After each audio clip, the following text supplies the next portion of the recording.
We are back with more NBA coverage, and in this one, I have to start out with something I accidentally omitted from the last NBA recap that I did in terms of off-season developments. Because it would be detailed by Shams at that point that Max Strus would undergo surgery following a Jones fracture in his foot, and he's going to miss the next 3 to 4 months. Now, honestly, in terms of the process of waiting out the surgery, it doesn't feel as though there was anything like intentional about it on his end, and that certainly would have been reported if that was the case.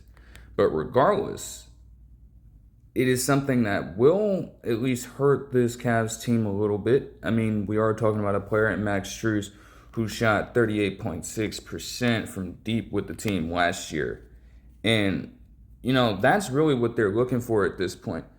There could be a little bit of scary hours there because all of Max Strus's weaknesses could be sort of leveled out by the capabilities of all the rest of their players. He's not a player that can take you off the dribble like a Donovan Mitchell or a Darius Garland can. And he doesn't provide much on the defensive front like Jarrett Allen and Evan Mobley most certainly will when they're healthy and ready to go. All they need him to do in the lineup is shoot for them. And he does it exceptionally well. He's one of the more prolific three-point shooters in the league in terms of percentage. So, again, it's a massive step back for a team trying to reconcile for their second round loss to the Pacers last season and at least go on a deeper run than that. But at the same time, given that he is a purebred sharpshooter, the Cavs are in a bit of a sweet spot here. Yes, Ty Jerome would be the perfect person to have on your roster still to replace Max Strus in the lineup, especially with the way he was looking for them as a sixth man at times last year. His ability to actually contribute to a full-flowing offense instead of just being a stationary player and catching and shooting, spotting up. He can actually not facilitate an offense, but he can get to the basket if he needs to. He can initiate and call for his own shot. Yet, again, unfortunately, they lost him in free agency to the Grizzlies because he ended up getting too expensive with the raise that Evan Mobley got in this offseason by winning Defensive Player of the Year. So it is what it is. But nevertheless, they have a full roster full of people who can space the floor as well at the wing position. I mean, obviously they got DeAndre Hunter at the trade deadline, and he was also utilized as a sixth man, so I would expect his role to elevate. He might even get some starts again.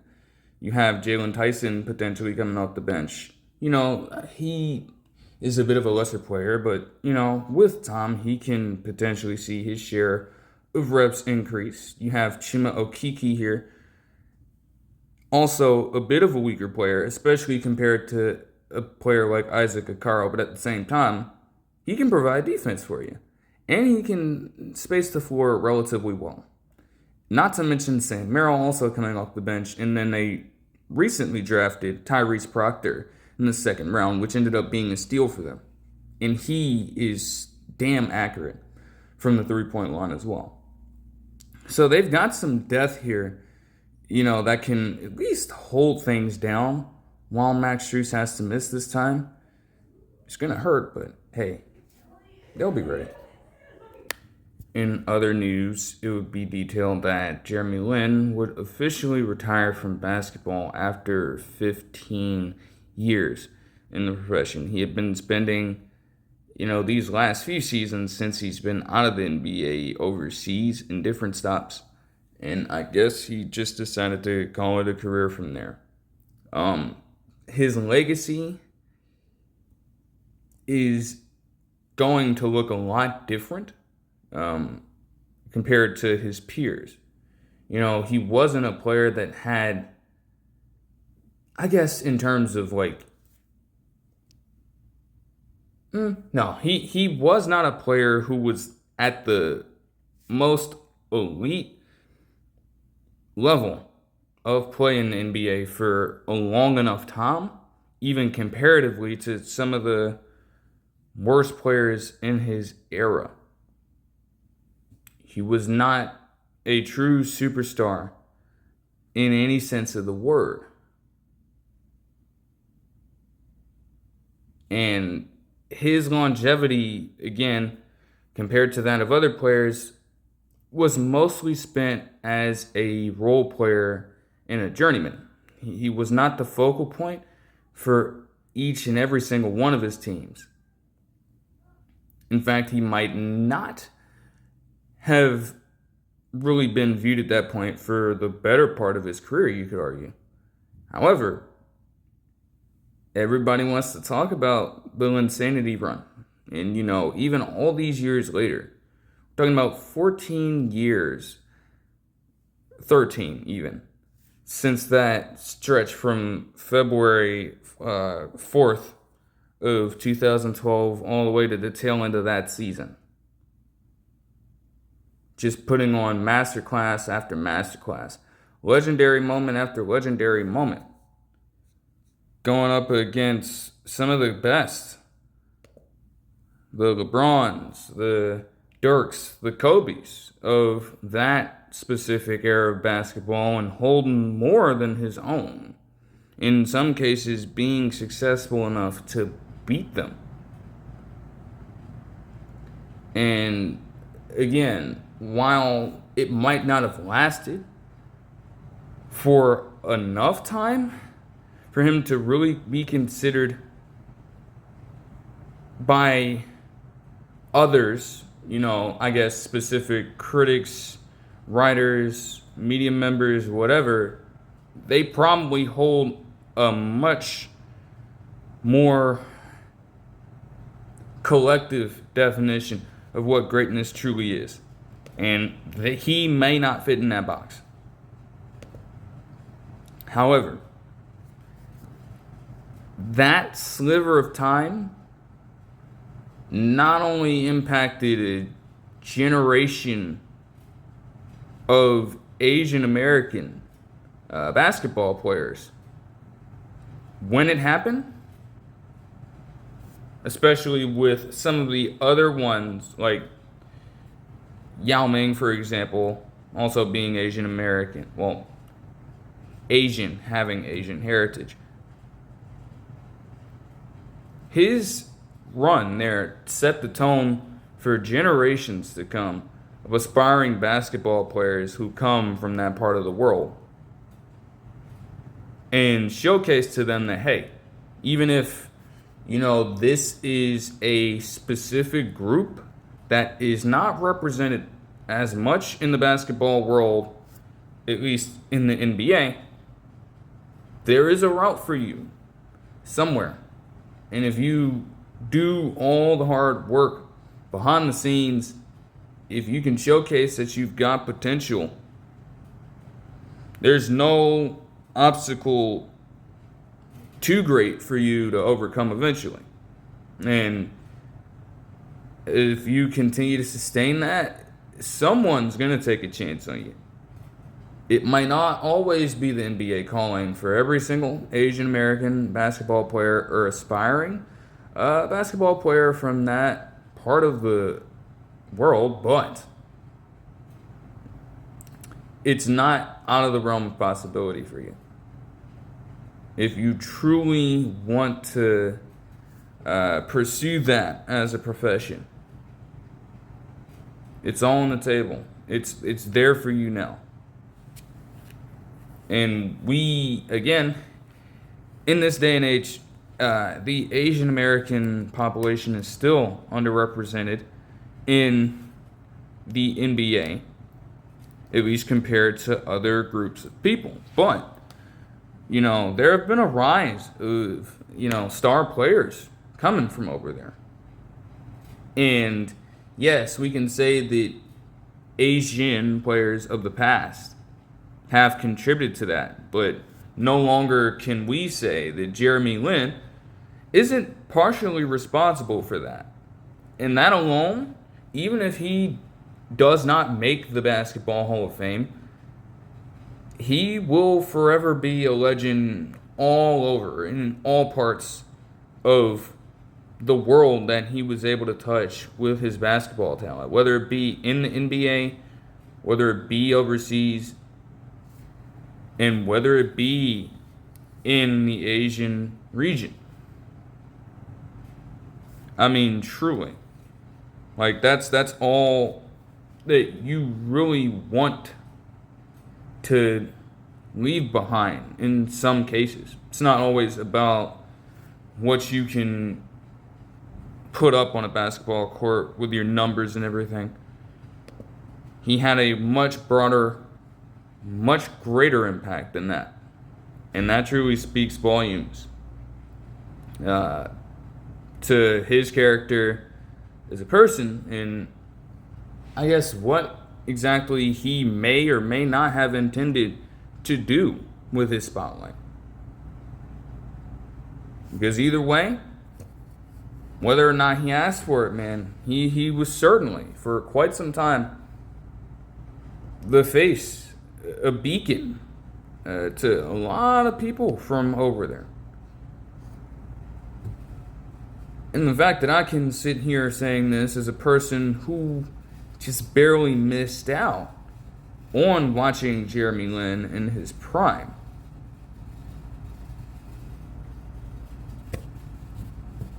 Imagine somebody who was just sitting there in the moment when all of these games were being played. Imagine somebody who dissected his film for a living, modeled their games after him. I mean, my goodness, man. Hey, bro. That's how it's got to be done. The Mavericks have signed P.J. Washington Jr. to a 4-year, $90 million contract extension per Shams Charania. This happened a little while back. And honestly, I love the move. There are a lot of questions that surround it at the same time, but let's take it for what it is. This is a contract well deserved. He's been nothing short of one of their most impactful players on that squad since he was traded there in the trade deadline of the 23-24 NBA season. Like, he might not be a player that is ever going to be relied upon for much of anything. And that was the issue in the early portion of his career. You know, the Hornets were somewhat of a young, burgeoning basketball club trying to figure out who exactly was going to take what role in this specific team.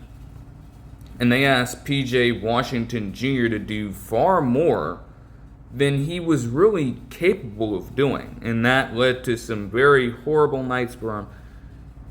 It led to a weird fit with the team, especially with a guy like Miles Bridges, who is nearly of the same build, being put alongside him and making for, again, a clanky fit at best. And then efficiency would naturally become a problem over time for him as well.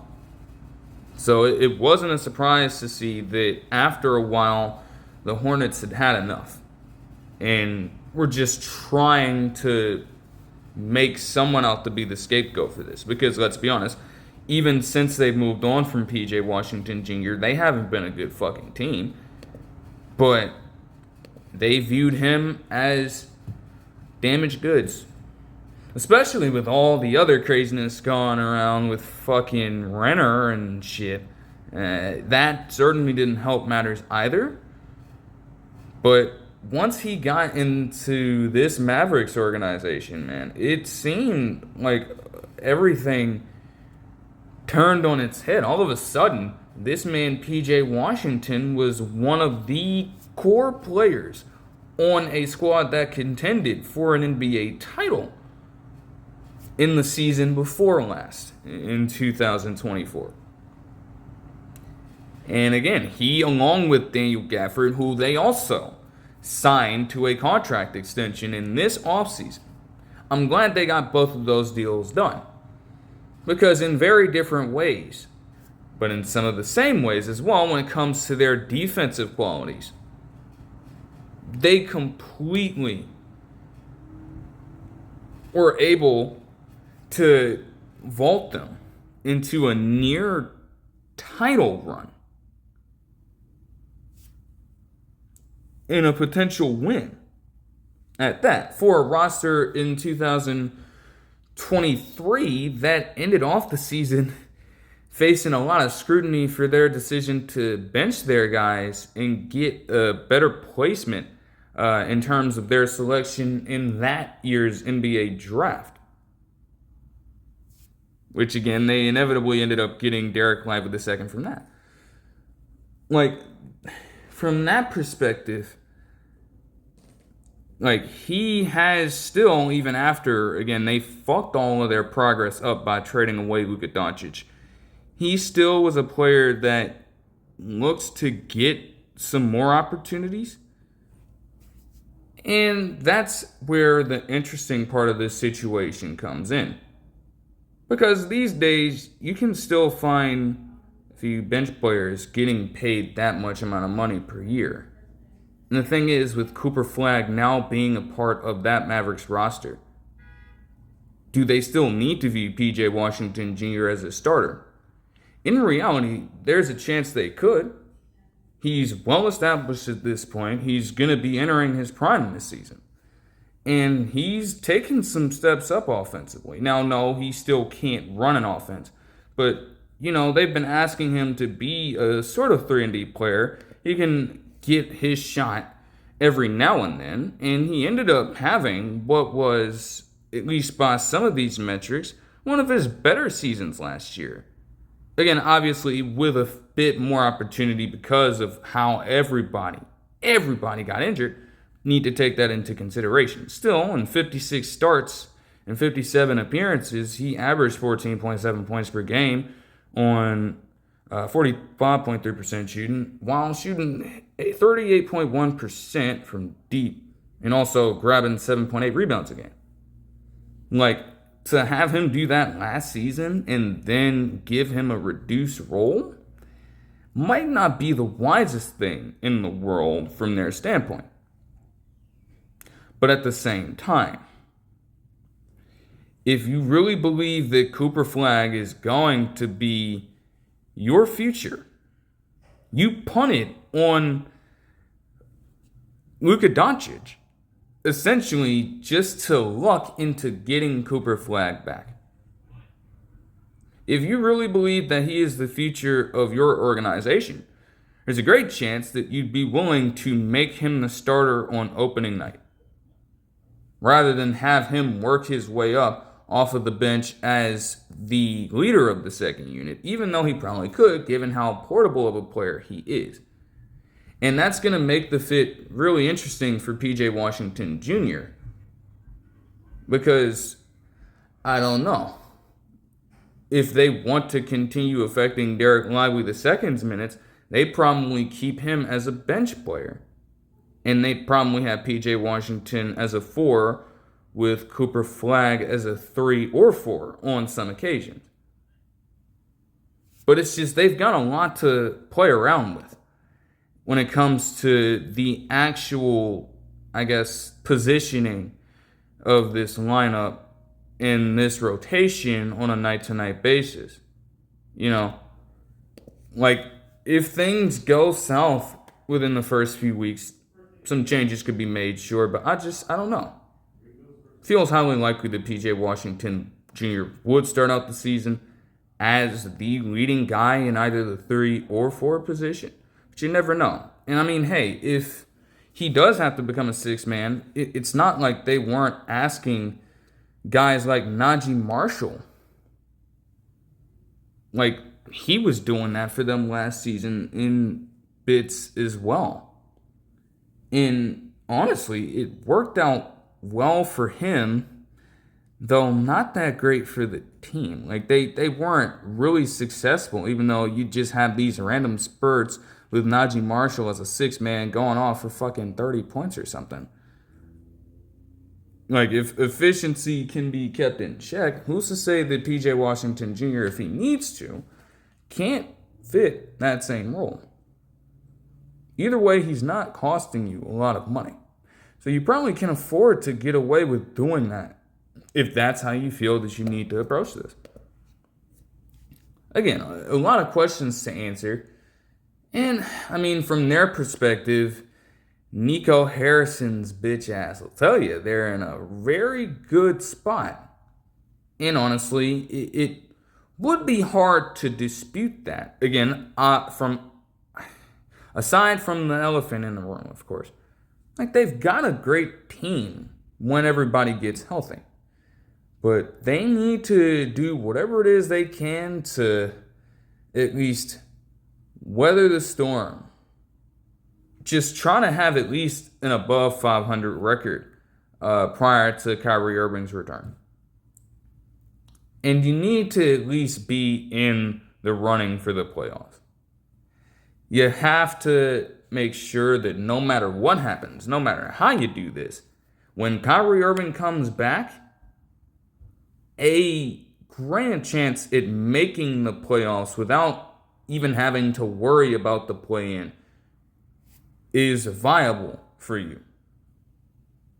And you relieve him of that potential burden of having to come back from a devastating ACL tear, only to have to try to carry this team once again out of the depths of NBA bottom feeding, population. It's just not a good spot for him to be in. So they need to get that together. That's the key here. Speaking of another small forward, I guess, the Clippers are in a pretty interesting situation right now. Because honestly, if this ends up being true, this can have a devastating effect on how they're able to build their team. I mean, they don't have the greatest cap space as it is. And you see how many veteran minimum style contracts they had to sign players to just to try to fill out this expensive ass roster.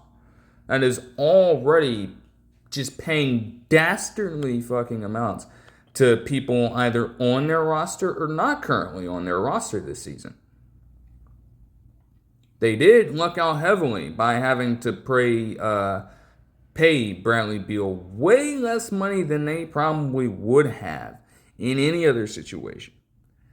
But it's still not the greatest thing in the world, because outside of that, you're not going to get too much top-end talent on short-term contracts. Unless you find different and innovative ways to circumvent different rules in the salary cap structure that the NBA currently has set up. Now, again, in terms of legal CBA abiding methods, staying within everything outlined in those, teams have definitely tried their absolute best to make salary cap magic happen. It's not anything new per se. Like, I'm sure that you could dig up something on most every NBA team at this point, finding some creative way to avoid getting above the second apron or avoid seemingly overpaying for a player, or accelerate specific contract negotiations with certain people to ensure that they can go out, because typically what will happen in those kinds of cases is that those players are worth far, far less than a bigger fish they're trying to hunt for. So they'll get all these minimum contracts in and all these low-paying contracts in to try to clear up enough space to go out and get a desired free agent via a trade, clear up other space for them to re-sign one of the core players on their team already, situations like that. You could argue that that's kind of how the Kawhi Leonard and Paul George sweepstakes were able to come to fruition in the first place. On top of all the other assets that they gave up, and yes, that bit them in the ass by the end of it. But this is something that could cause a whole lot more damage. Because, man, according to this quote right here, Aspiration was going to pay Leonard $28 million in cash between 2022 and 2025 as long as he was playing for the Clippers. A former Aspiration employee in the finance department said on Torrey's podcast that Leonard's deal was to circumvent the salary cap. End quote. It's interesting, but what exactly does all this mean? Well, Aspiration would be brought up as a part of yet another interesting episode talking about the methods that a certain sports league is implementing under the table on none other than Pablo Torre's podcast. Yet again, this is the second time now. This is very interesting. He already dug up potential reports on collusion in the NFL, and that ended up being true. So there is a chance that, he might just be looking in the wrong places, but at the same time, there could be legitimacy to it. If he was able to find that out, have the NFL respond in that way, and all of the aftermath that has gone down with the Players Association there's a chance that there is smoke where there's fire right here. And it's not a great look at all. Like, he's literally coming with what he believes and claims to be good evidence. Because in another quote, in another statement as a part of an article from CNN, it states that Torrey claimed to have gained access to more than 3,000 pages of internal documents and spoke with multiple unnamed sources, including some from this Aspiration company, which now actually happens to be defunct. And as a lot of these articles state, they are currently in a fucking federal case for fraud last year. Well, right now, actually. As they, or at least the co-founder of this company, as this quote from the same CNN article states, they pled guilty to defrauding investors and lenders over the course of their existence, and they just lost $248 million. This is dangerous territory we're getting into. And yet, there's a chance that even more money is going to be lost if the Clippers actually ended up doing something like this. Again, like I said, I have seen teams have done this all the time. But nothing like this. Nothing like what is being alleged here in terms of having, I guess, a second party hold over some of these additional funds to sort of circumvent the traditional salary cap in the NBA. In my lifetime as an NBA fan, I've never seen it. So this is very, very new to me. And it's interesting to see that this is the route they were willing to go to.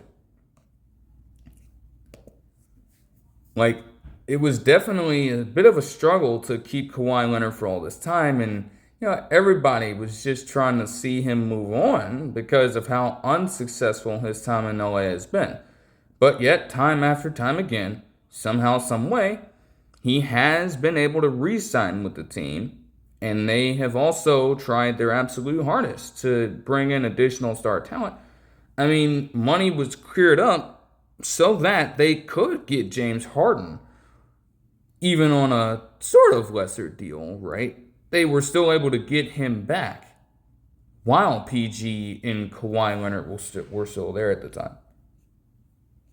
So I don't know. This could be highly suspicious. This could very much be nothing as well. We don't know right now. And the Clippers are very much detesting this because Shams Charania would release an image of their full statement here. As this states, neither the Clippers nor Steve Ballmer circumvented the salary cap. The notion that Steve invested in aspiration in order to funnel money to Kawhi Leonard is absurd. Steve invested because Aspiration's co-founders presented themselves as committed to doing right by their customers while protecting the environment. After a long campaign of market manipulation, which defrauded not only Steve but numerous other investors and sports teams, Aspiration filed for bankruptcy. Its co-founder, Joseph Sandberg, recently pleaded guilty to a $243 million fraud. Neither Steve nor the Clippers had knowledge of any improper activity by Aspiration or its co-founder until after the government initiated its investigation. Aspiration was a team sponsor for the 2021-22 and 2022-23 seasons before defaulting on its contract. There's nothing unusual or untoward about team sponsors doing endorsement deals with players on the same team. Neither Steve nor the Clippers organization had any oversight of Kawhi's independent endorsement agreement with Aspiration. To say otherwise is flat out wrong. The Clippers take NBA compliance extremely seriously, fully respect the league's rules, and welcome its investigation related to Aspiration. End quote. And end of this statement.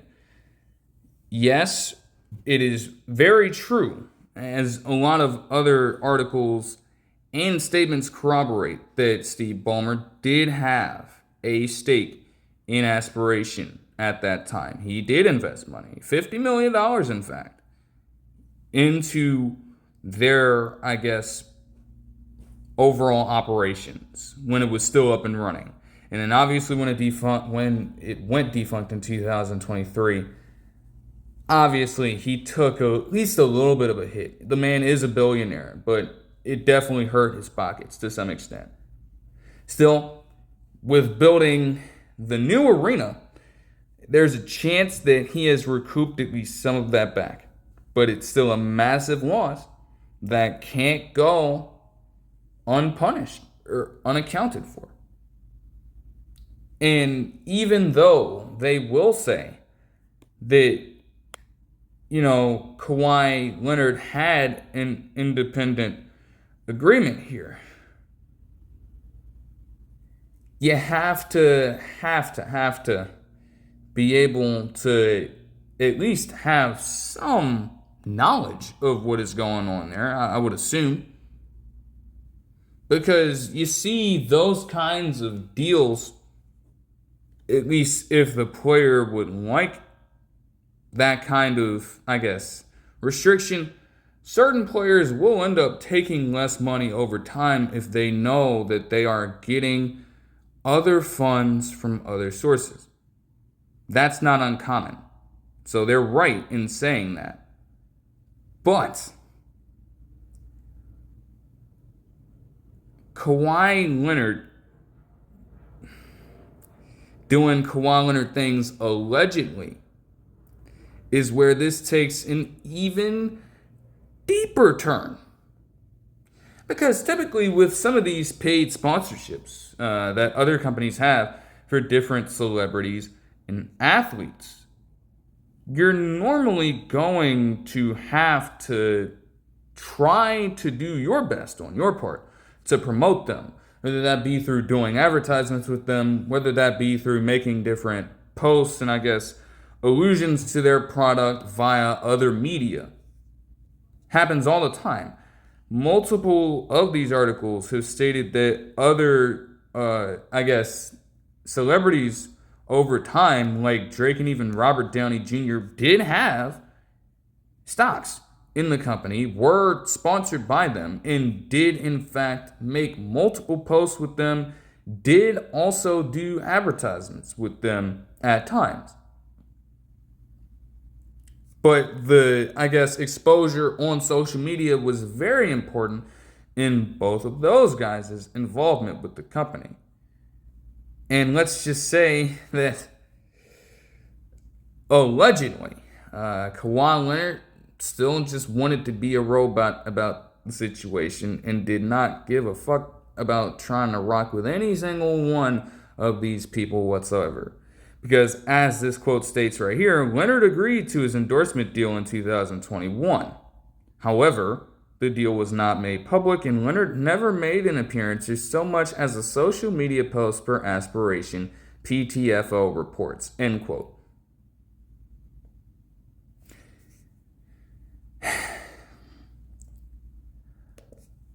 Again, that there could be merit to that.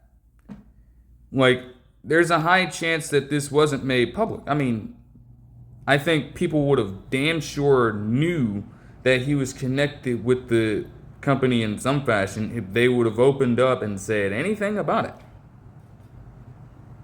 And yet they refused to do so, again, allegedly for some reason.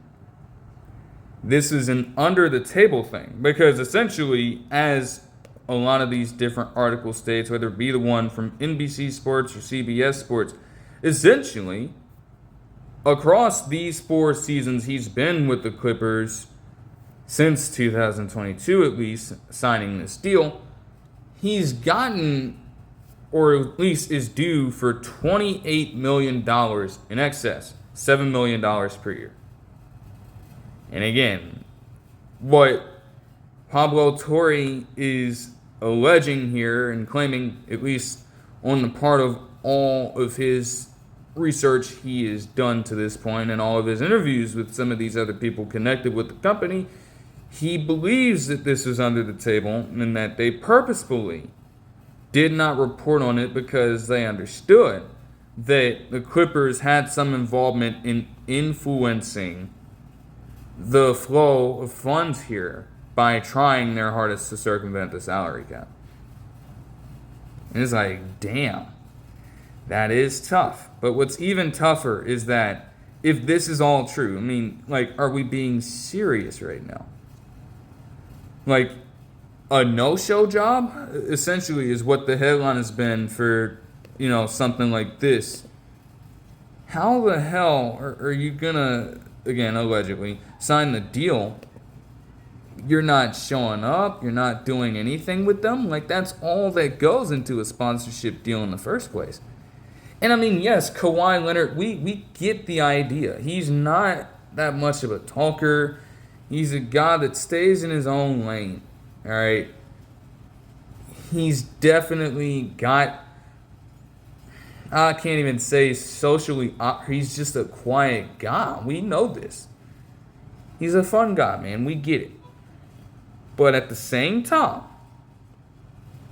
he isn't extremely, I guess, impervious to connecting with different companies. Like, yes, it's more public, but think about this. Kawhi Leonard rarely posts on social media, at least from what I see, and yet something came out like earlier last season, prior to his return, in terms of building anticipation for it. This man had a whole fucking shoot for a, New Balance ad go viral online just earlier last season.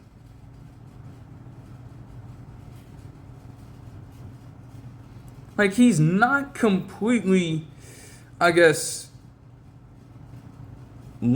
the knowledge of understanding what comes with that.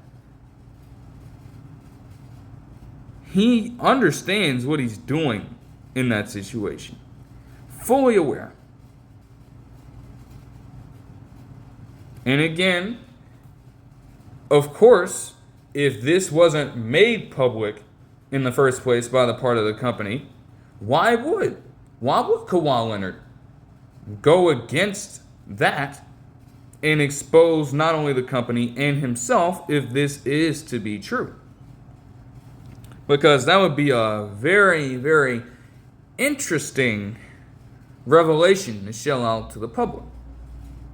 And that would be a very, very crazy way for them to find out that you are getting, just unwarranted money from the side. instead of getting it through the proper negotiation process in the NBA. Just so you can be a little bit more affordable to this organization. Again, he certainly takes up a massive amount of the salary cap, but still, you can't try to hustle the system like that.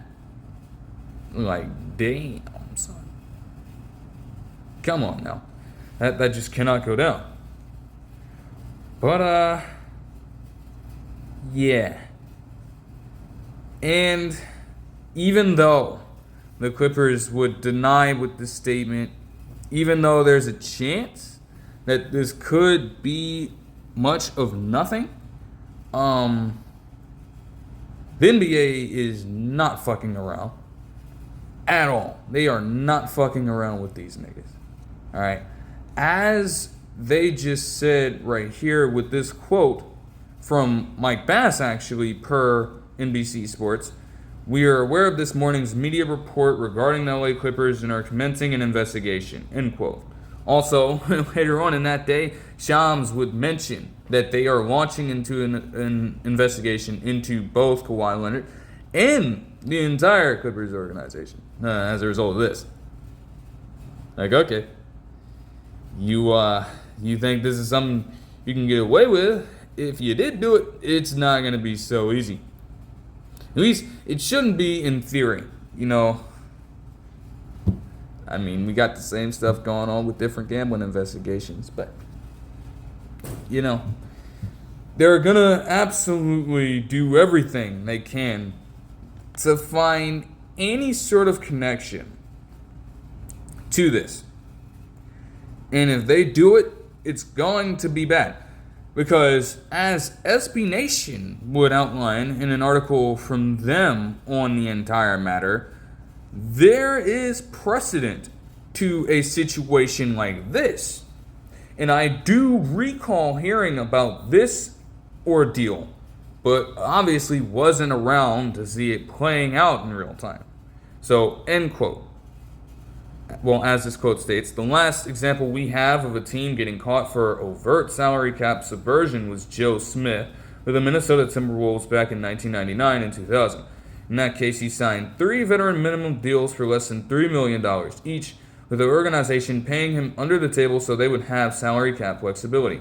The NBA levied a massive punishment against the Wolves, fining them $3.5 million, voiding Smith's contract, and taking away Minnesota's first-round draft pick for the next 5 years as punishment. The penalty is a huge reason why the Wolves struggled to build a championship-level team around prime Kevin Garnett, end quote, which led Kevin Garnett to fucking leave and then go over to Boston, win a championship with them, and the Timberwolves have, again, until just recently, they hadn't reached that same level of success again. So this could set them back tremendously. I mean, there are some of the same parallels here, and this stuff actually happened. Because again, paying him under the table, that's outside money that is outside of the specific structure in the NBA that is going to allow you to pay out that kind of contract. And it would be easy for a player like Joe Smith to go on and take that money because he is by no means a valuable player, was a valuable player to that roster at that time, at least valuable enough to command as much money as he was probably asking for. But to compartmentalize it like that, to ration it out by getting some proper money and just getting extra money to the side, it's not legal in the NBA system. Especially with these CBAs just piling that on and on over and over and over again. You gotta understand that. And to think that if you can lose $3.5 million, because I mean, his minimum deals were less than that each, that fine makes sense. But if Joe Smith is getting that, what the hell do you think can happen to the Clippers if Kawhi Leonard and them are actually found out to be guilty in this thing? there could be massive implications on the rest of their future as if there aren't already. Like, this is, as this same SB Nation article goes on to point out, and as we all know, this team's fucking old as it is. You need to be trying, if you're the Clippers right now, and granted, with some of the moves that they've made, you need to be trying to maximize this roster as best as you can to ensure that you can come away with something in the next 3 to 4 years. If you can't do it, you have failed. And yet this could bleed over into the next decade or so if this does not go in their favor. It is not a great look. As this quote says, according to the NBA's 2023 collective bargaining agreement, a team proven to have bypassed the salary cap can be issued penalties, including a fine of up to $7.5 million, the voiding of contracts, and the forfeiture of future draft picks. End quote. Yeah, how you like that? Like, the Clippers also. Think about this too. In making some of the moves they've made to get the star players that they have acquired. Now, they don't have fucking draft capital. You need every single last pick you can get. And even those picks aren't really that valuable as it is. To lose them because of something like this, if it's true, would just be completely stupid. And again, you'd essentially be left with nothing. You'd lose money. You'd lose more future assets than you already have in trades where you've gotten fleeced at, we can argue. And you might have to void some contracts. I would have to see what exactly that looks like. You know, are you voiding some of the lower end players off of this team in this situation? Are you voiding like a few years, taking some dollars out of Kawhi Leonard's contract because he's the player implicated in the ordeal? That'd be interesting to see. But again, that's only if this is true. If it's not, then this is a non-story. But that adds even more reason as to why the Clippers need to be taking this seriously and complying with absolutely everything. And give them the true stuff too. Don't try to fuck around and lie to them. They will find and exploit all the loopholes you're trying to carry out. And they will get you if they need to. So, that is not a game that you want to play. I would hope that it isn't true. But again, like I said to start this off, even after, talking about certain legal cases of teams just trying to get by the salary cap ordeal and bypass the system. Pablo Torre has already gotten the NFL caught up in this shit. And it was deemed to be highly true. There are already aspects of this situation that have been confirmed at this point of time. What is truly stopping him from being right again? If they do not get the proper intel that they would need to, absolve themselves of wrongdoing and all of these potential violations of the new CBA and other just standard NBA rules.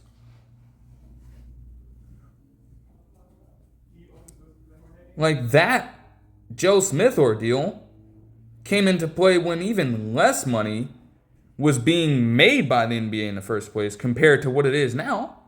And when contracts weren't even as expensive as they are now going to be with all these media rights deals in play.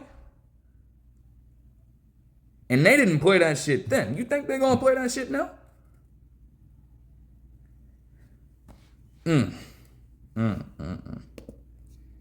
All right, and to at least get close to capping it off, the Nets would sign Cam Thomas to a 1-year, $6 million qualifying offer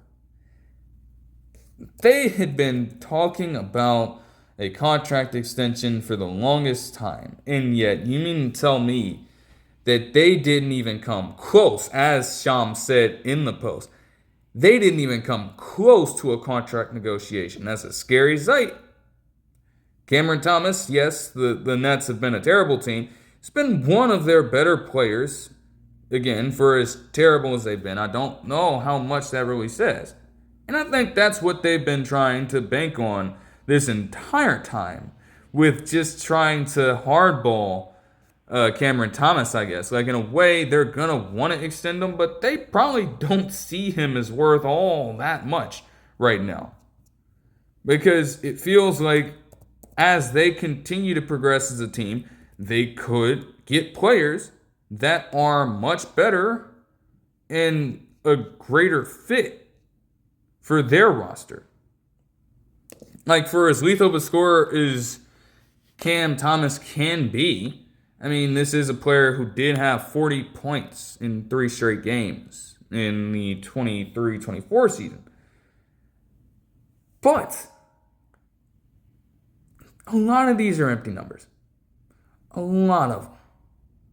And the Nets, ironically enough, did all that work to send KD over to the Suns, get back a haul of draft picks, and you've used a lot of them at this point.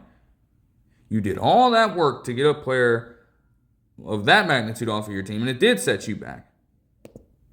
It, to them, might not be wise to have Cam Thomas demand as much money as he likely is at this point.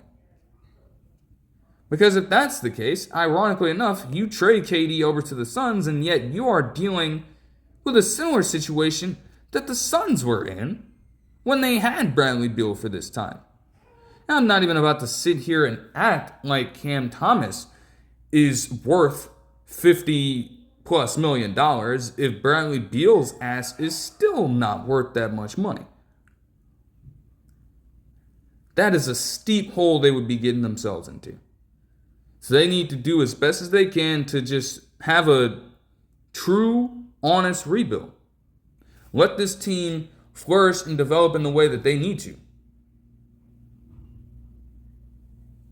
Michael Porter Jr. right now would technically be your most expensive player, and honestly, if this team can grow in the right way, for right now, that might not be the worst thing in the world to them at this point. They may very well be willing to live with that. And again, Michael Porter Jr., for all of the shit that we do give him at times, he is now a proven player at this point.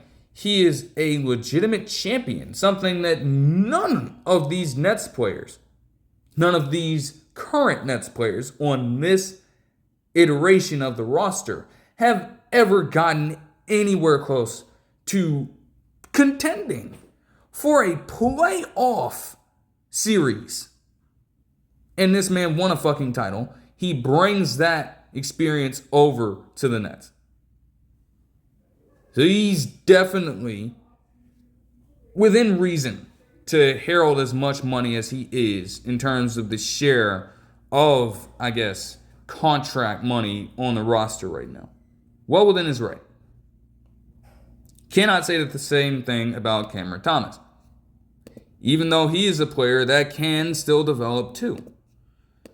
But this season is essentially a prove-it year for him to contribute to winning basketball, or else he is free to go wherever he wants to, I believe. He'd be a free agent next season, and 10 or so teams, per the same report from Shams Charania, I think he mentioned, a good amount of teams have enough cap space to go after him. But at the very least, for now, the Nets can say that they have Cam Thomas for at least one more season. And before I cap things off, I guess I'll just talk about the rest of the situation. Because in terms of all the remaining free agents, restricted free agents left on the board, Cameron Thomas is still the only player to this point that has now been signed to a roster at this point. Josh Giddey, Jonathan Kuminga, and Quentin Grimes are still restricted free agents. And for the most part, when it comes to them, we haven't heard much of anything. Especially for Josh Giddey and Quentin Grimes when you really think about it. Although, honestly, I have very little doubt that their teams will be able to re-sign them to a good amount of money. Like, Josh Giddey showed tremendous flashes with the Bulls last season. I think he's a player they would want to keep for at least a little bit more time. And Quentin Grimes as well, even in, I guess, limited minutes, man, he's shown sparks. So he should also be able to find a resolution very soon. But even with hearing bits and pieces about Jonathan Kuminga, it's a lot of the same shit about how the relationship in Golden State between him and Steve Kerr is fractured. Yeah, that was one of the recent reports. Like, no fucking shit. The relationship would be fucking fractured if he's out there after consistently being told that he's going to start and then consistently being pulled back, pulled over to the bench, and told to sit down and just rod the bench under other guys like Draymond Green, like Jimmy Butler III. Then, when he actually starts balling out,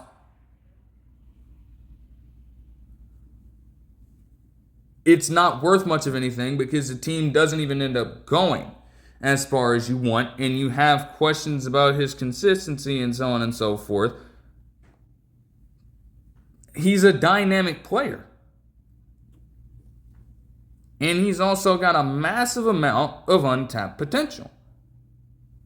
They want to try to make sure that he fits their timeline, and Kuminga has consistently been preaching that he would like to see a greater opportunity in terms of his role on a team. He wants to be a greater focal point of an offense. He wants more reps. He wants more exposure. And he knows at this point that he's not getting that in Golden State. We know this. But nothing has changed at this point. There have been all these rumors about specific trades to get Jonathan Kuminga moved on. There have been updates about how much money he's looking for. That was already established, though. That's not a surprise to anyone at this point. In terms of true updates about the situation, there's been absolutely nothing. They've been at a stalemate for essentially the last few months. And at some point, somebody's got to make a move somewhere. Somebody's got to. Because this could very well become a situation where he holds out. And that would be terrible for both sides. We don't even know if he'd return to the Warriors. But the longer he holds out, his value would be affected. And if a potential trade was on the table, you wouldn't get him.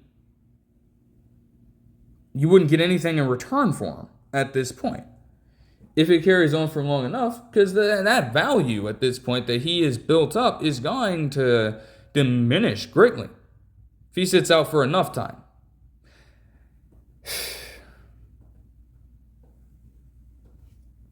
And at the same time, the Warriors are also just missing out on from an athletic standpoint, their most dynamic player. Yes, they are carried by a number of truly great veterans. Obviously, Stephen Curry is going to continue to do what he's doing. Draymond Green is going to continue being an enforcer. And Jimmy Butler III is going to continue to do what he does best. But in terms of being able to make the defense account for your verticality outside of a few alley-oop passes to Jimmy Butler III every now and then, Jonathan Kuminga is by far the biggest threat in that regard.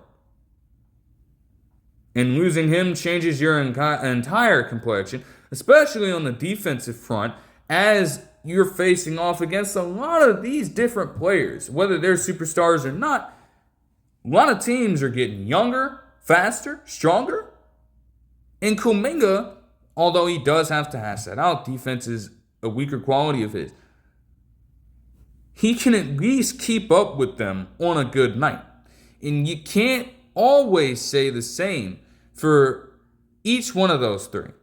Obviously, Draymond Green and Jimmy Butler III are tremendous defenders. But age is getting up there. At some point or another within the next few seasons, they're probably going to be considering retirement. And then you don't have a backup plan. A good enough backup plan to counter these people. So that needs to get figured out eventually. But that'll do it for this one. I hope you guys enjoyed the video, and I'll see you guys in the next one. Peace.